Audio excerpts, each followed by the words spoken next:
Very exciting day today because behind me is a brand new Cirrus SR22 Turbo G7. It's the newest iteration of Cirrus's very popular SR22 range of aircraft, and this is currently the only one flying in Australia, and I'm going to show you exactly what this new Cirrus SR22 G7 is actually like. But I'm just a little bit worried that today's flight, well, I think it might get a little bit uncomfortable. You see, whilst this aircraft does have state-of-the-art Garmin avionics, intelligent fuel systems and safety features, a spacious and comfortable cockpit, ice protection, oxygen, and plenty more that we'll discover on the flight today, when it was released, I was a little bit disappointed that it was missing one major upgrade from the previous G6 version. And that's something I've been wanting to ask Cirrus about since they launched the G7, but I've never had the opportunity to. Until now. So this is Stuart, who's going to be flying the aircraft today. I don't want to make it uncomfortable, Stuart, and we are sort of friends outside of this as well, but I have to ask you this question because people will be wondering this. The G7 basically has got the same engine that the G3 Echo Yankee Zulu that iFlies has got. Why is it still using the same engine that an aircraft from, say, 2007 is also flying with? Well, that's a great question, Stefan. I got to say, it's a great engine before we go anywhere. I've got to say, Cirrus are working with sustainable energy partners in America, and they're working towards the next innovation of engines that won't have leaded fuel in them. But we've got to say that there has to be no compromise to safety, number one, and performance of the aircraft. We don't want to see performance going backwards. We don't want to see any safety hazards with these aircraft. It's a fair point. And of course I wanted a new engine in the G7, but I'm beginning to wonder if what I want actually exists. Maybe I'm just expecting too much, so I temporarily decided to put all thoughts of engines to one side and jumped on board November 20 Golf Hotel to see what it was like inside this brand new G7. Yeah, so one of the first things you notice when you get in is the lower instrument panel. So the screens have been lowered down. They're also further back than what they are in the older G6. Same autopilot that we had in the last aircraft. It's just moved position, so it's moved up a little bit. And then you'll notice that we've got no audio panel anymore. That's changed, no keyboard. All of our entry will be through the Garmin touch controllers, which we'll power up in a moment. Cirrus have moved the boost pump from where it used to be down next to the throttle. They've moved it up now onto this center console. The flap controller, the switch on the flaps is now a much shorter switch. Changed shape a little bit. It's actually the same as the Vision Jet. We've also changed the throttle controller. This is now from the Vision Jet. Also our fuel selector. So when the cover's down like that, we've now got auto fuel selection. So the fuel lever goes from left to right tank. Every 5 gallons it uses, it automatically changes over. But if we do want to change fuel, we can simply lift the cover up. System automatically goes into manual control, and we still have the same. Same as usual. Same as usual. We've still got our left and right control. Okay, so we've just powered the system up. This is our general status screen that we can see is up there now. And so that's got the flight time on it. It's showing us that the baggage door's closed, and it's showing that the cabin door's open. If you come over to the main PFD, you'll see that we've gone into what we call the exocentric view of the airport. So it's like a drone view of the aeroplane. And while we're taxiing, that's going to be the view. As we turn onto the runway, it goes back into that standard bird's eye view. The other thing that's new is when the system boots up, we now have an initialization that we need to run through. So we're just going to run through that. So our first initialization is checking our databases. So we'll go there and we'll just run through to check that our databases are all in date. And then we'll move on to the next screen. The next screen, we want to acknowledge some safety items. So limitations of the aircraft, we'll acknowledge that. Passenger safety brief, we'll acknowledge that one. And am I ready to fly? Yes, I am. So we'll acknowledge that and move on to the next screen. This is great. The next screen here, we initiated with 66 gallons of fuel when I landed last night. I've put fuel in today. Instead of having to wind the knob to change that fuel now, I can just synchronise to what's in the tank. So if I hit that button, synchronises 84 gallons. We can move on to the next screen. We can do our aircraft loading. So I've put us both in at 85 kilos there, Stefan. I think that's... How dare you? 78, but that's fine. And we'll see that we've got 2 gallons of taxi fuel and our fuel on board, so we're ready for the next stage. Next thing it wants us to do is select our flight plan. So we're just going to add a couple of waypoints in here. So we're going to go to the Moorabbin MDB, followed by the Avalon VOR, and then to Hamilton, and then our destination will be Hamilton Airport, which is why HML. Then the last thing we want to look at is how much runway is available here. So we're on 35 right, we've got 4,068 feet of runway, and how much runway do we require? Okay, and that's our initialisation complete, and we can accept the initialisation. From here, what I want to do is bring up my checklist. So this is the next fantastic little change. We can split the PFD, which I've just done there, and I can have my checklists as well as the PFD. I've got a little roll wheel that's been added now into the switch bolster. And so there's a little wheel here. As we roll the wheel, we can work through our pre-flight inspections. So we can come down to our normal procedures, our before engine start, so pre-flight's done, passengers are briefed, seats and seatbelts are secured, parking brake will set, battery 1 and 2 are on, and there is no external power. Okay, so we've gone away from a key start. We've now got this beautiful machined aluminium push button start. So we turn up here to both magnetos and we simply push and hold the button in the front to start the engine.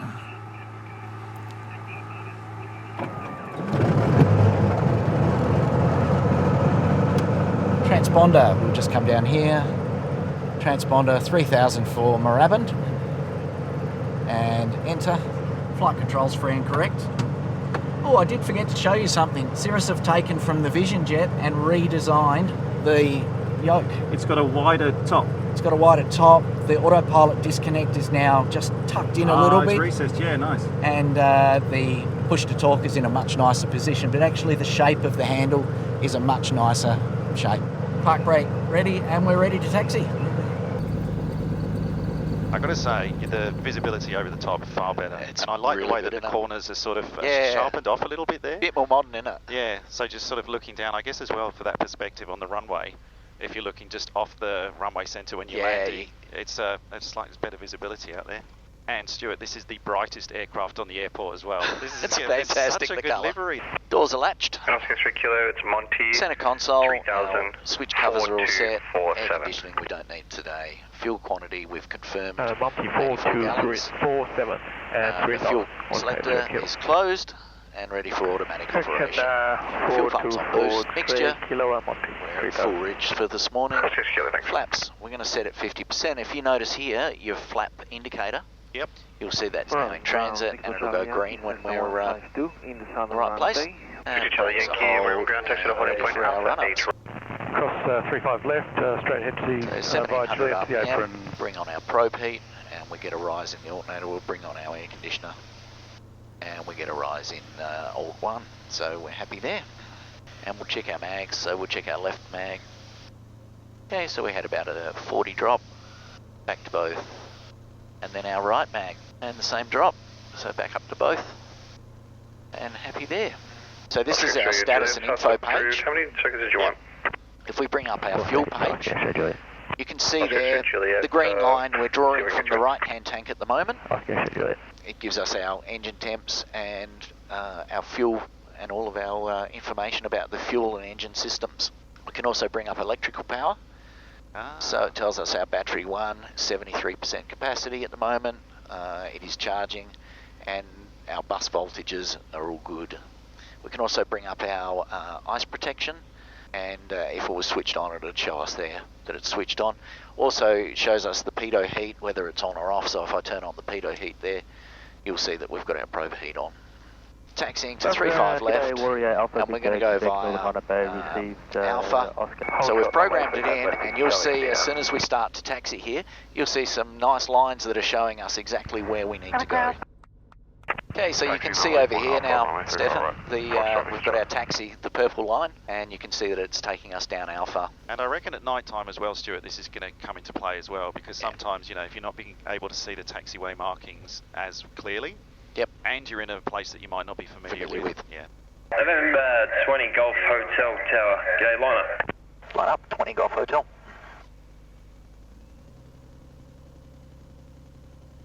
November 20 Golf Hotel, clear for takeoff. Clear for takeoff, 20 Golf Hotel.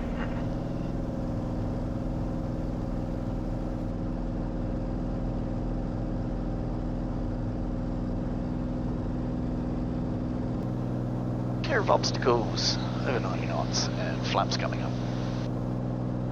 Your damper's active. So this aircraft we're in today is a 22 turbo, and the 4-bladed prop just helps with the smoothness of everything. And you're not doing any kind of engine management at this point? Nothing at all. So with the turbo, we climb everything full forward. Full forward, yeah. Yeah, it's not fair doing demos on days like this, Stuart, because it, you get all wrapped up in the glory of flight. So we've got a caution there for our probe heat.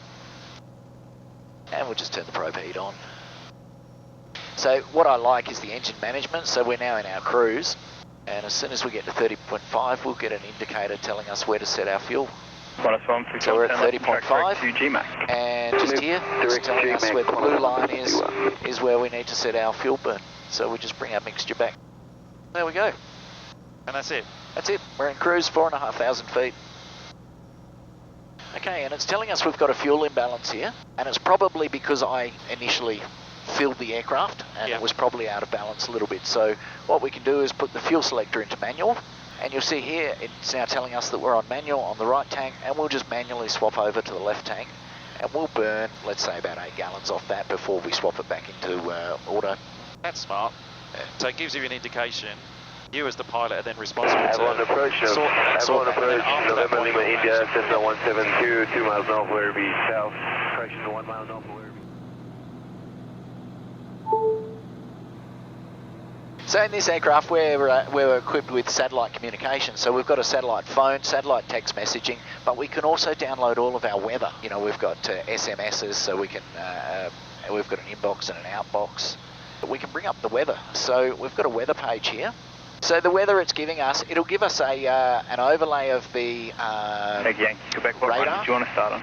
If there was any clouds, but such a beautiful day, no clouds, we're not going to see anything. But it also gives me the wind aloft, and it gives me all of the METARs and TAFs for the airports that we're going to.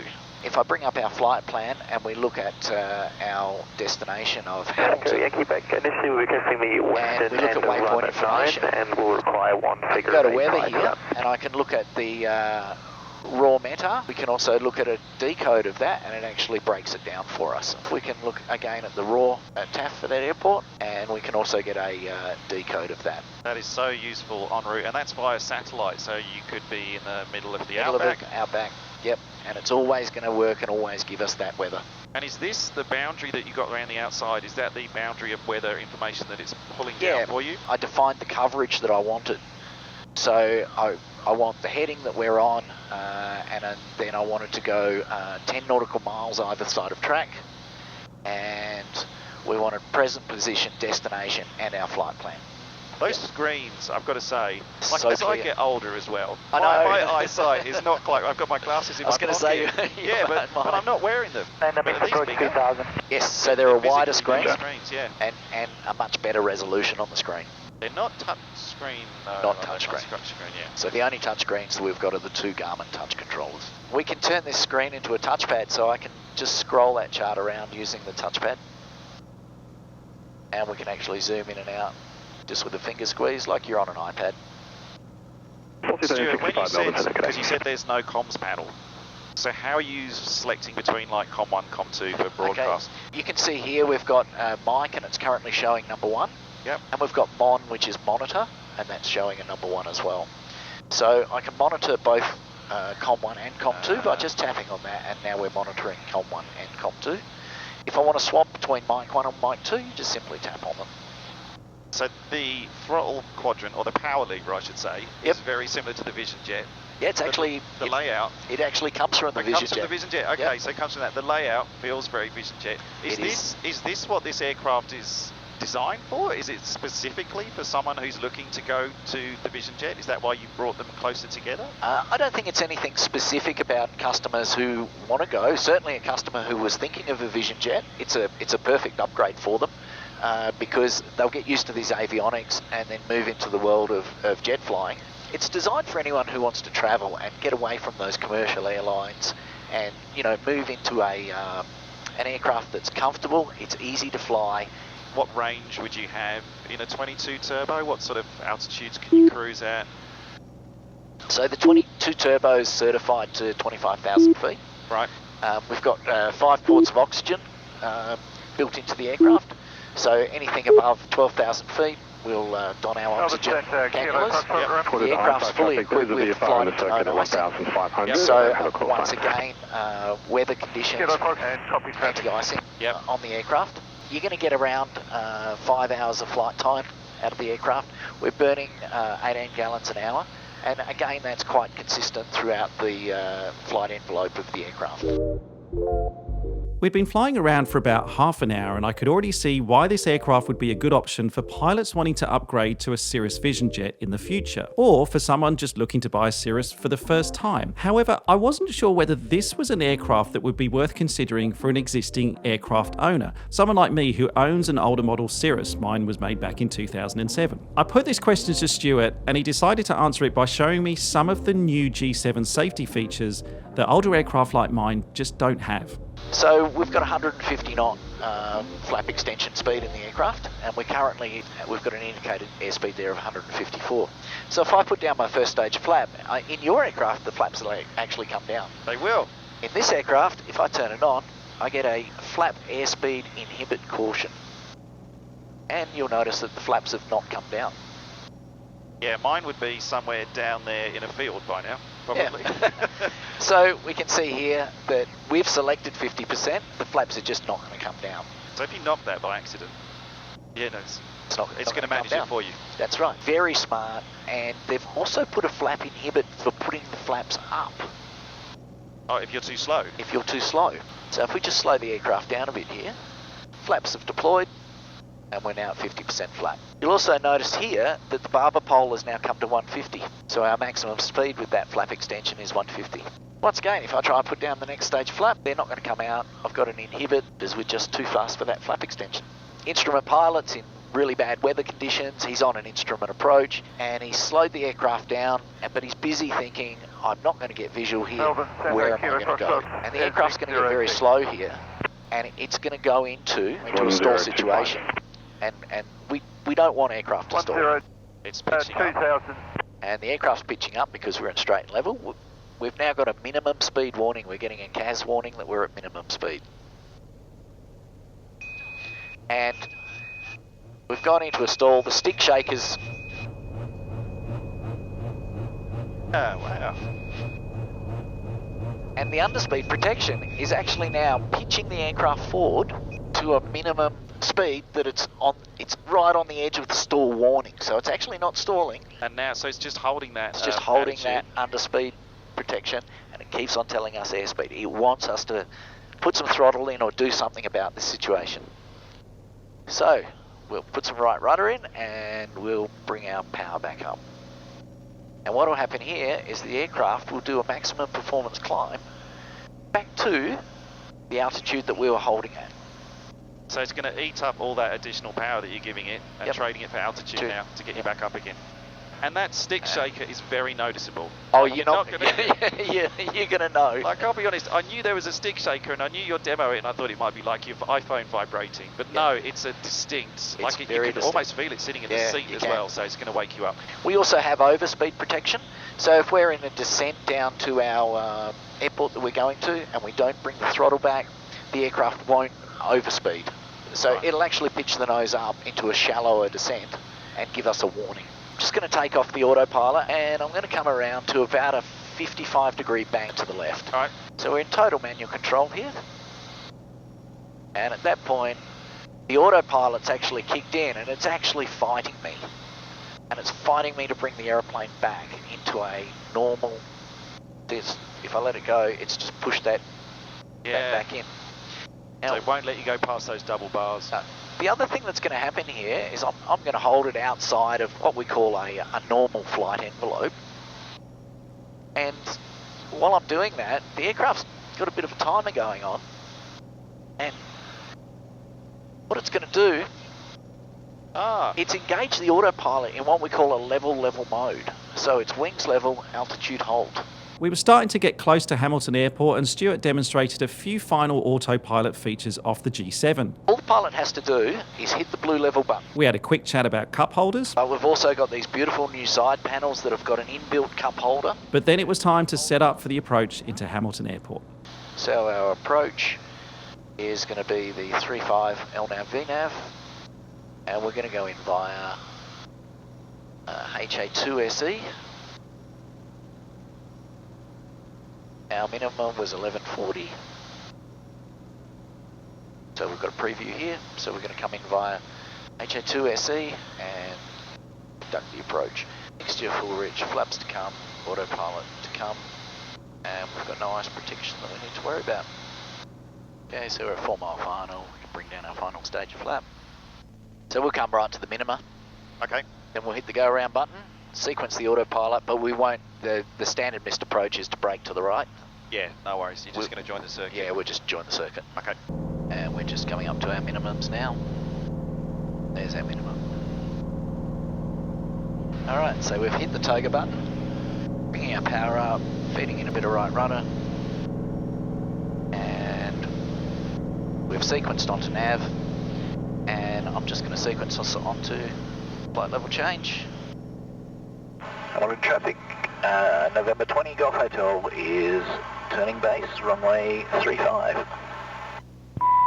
So I think the view out of the cockpit now, it's a little bit different with this being lower. With that being lower, yeah.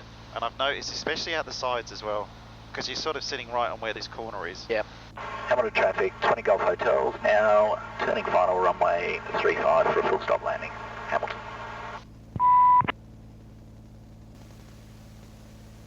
Yeah, there's no doubt you've got more forward visibility in this. Yep.